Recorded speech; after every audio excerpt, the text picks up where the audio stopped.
Dorit kind of missed my point, which was really about Erica whispering to Kyle, that's not what she said. And the whole point of the sisterhood thing was that we can say what we want to. Out loud and proud. Without fear that you're going to be ostracized. Virtual reality. Sutton Stracke, it is so wonderful to be reunited with you. I wore this cat sweater in your honor. How do you feel about it? Are you going on a date tonight?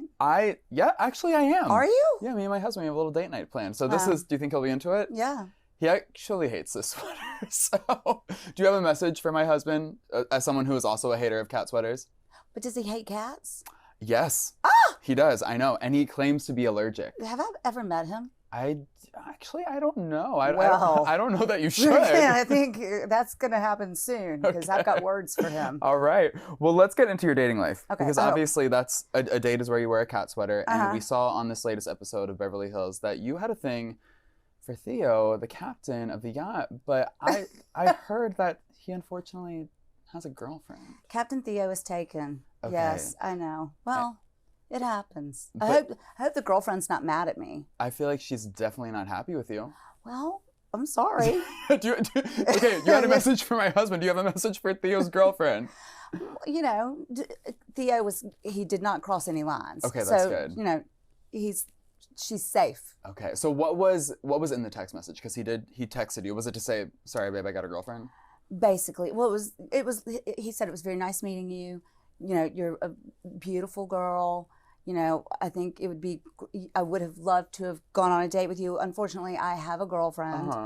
Yeah. Okay. I mean, he was nice. Okay, but beautiful girl, I would have loved to have gone on a date with you. I hope the girlfriend is not watching this right now because I would... Are you getting me in trouble again? Oh my God. Okay, well, do you know what I did love about that situation? What? Is that Dorit was the one to slip the number. Yeah. And you and Dorit, y'all were vibing on that boat. Like she was really opening up to you, and you had a lot of advice, words of encouragement to give her as she's going through her situation with Kyle, as she's going through her situation with PK. Right. Tell me about that moment of connection and how that felt for you, someone who has historically not been besties with Dorit. Yeah, I mean, in fact, I think that's how we started the conversation because I think I said something like, you know, I know that we aren't in the best of places, you know, at the reunion. It was sort of like, you know, I hope that we can try to get in a good place. Yeah. And I was trying, and I felt for Dorit because, again, my son was the same age as Jagger. Is when I was going through this. And so for me to focus on the children was easier because I don't want to interfere with like them as a couple. Yeah. And just like, you know, your children can survive this if you do it properly. Yeah. And that they'll be okay. Yeah.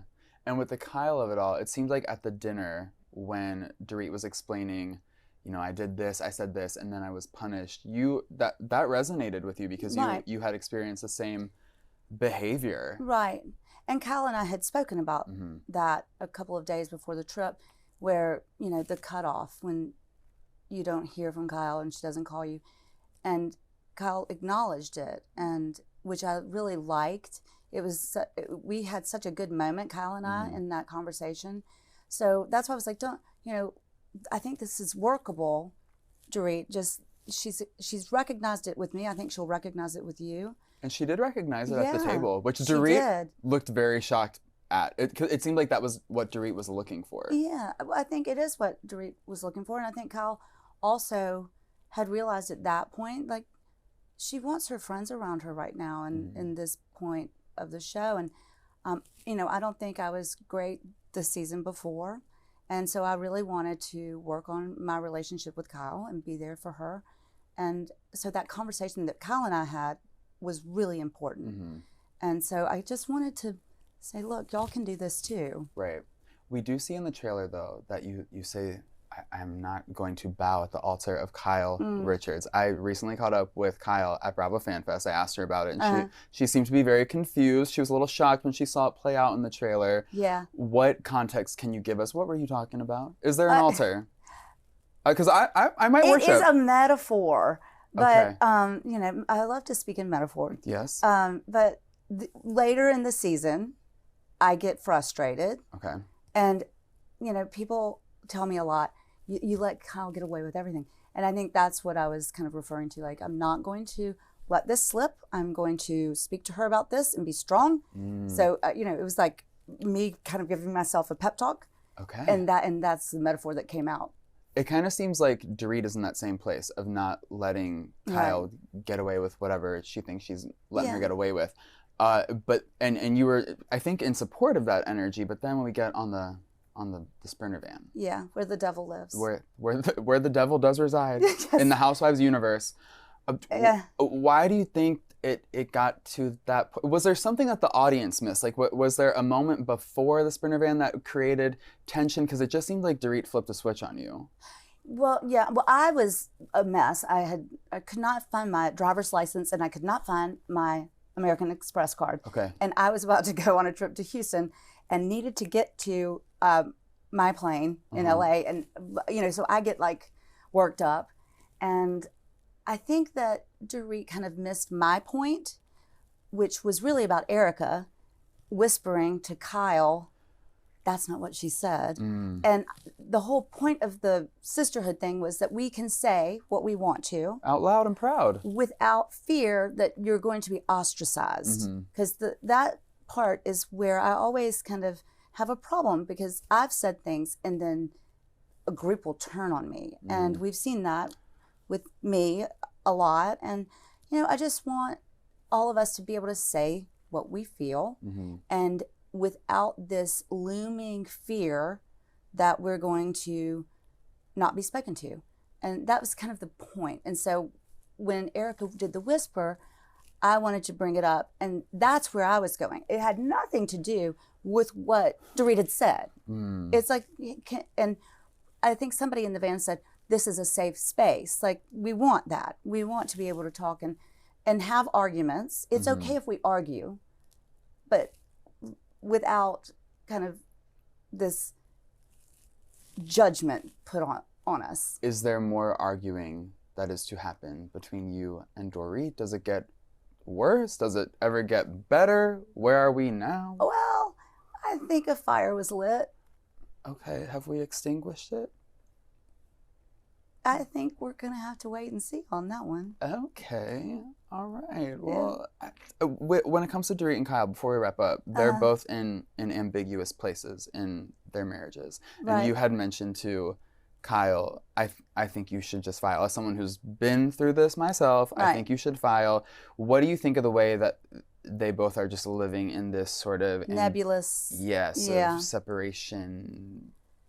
You know, I think when I said that to probably both of them, I just, like, what I went through, it took so long. And it's not the upper hand, but the thing about filing for divorce is you don't have to get divorced.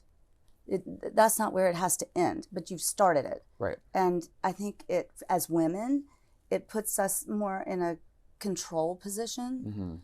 And especially with women like me and Kyle and probably Dorit, where we have relied on these men to do everything.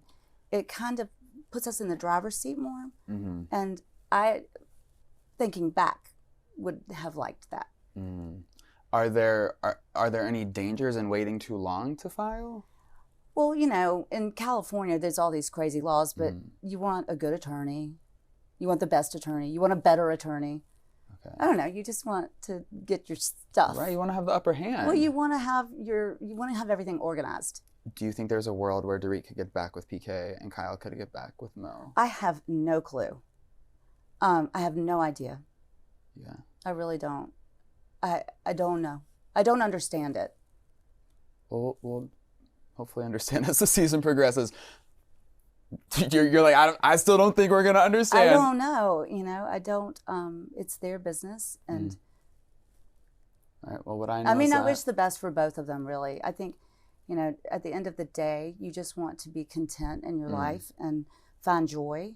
And hopefully they can both do that. Well, I am most content and my most joyful self when I'm talking to you, Sutton Stracke. Because you've got the kitty sweater That's on. right. That's right.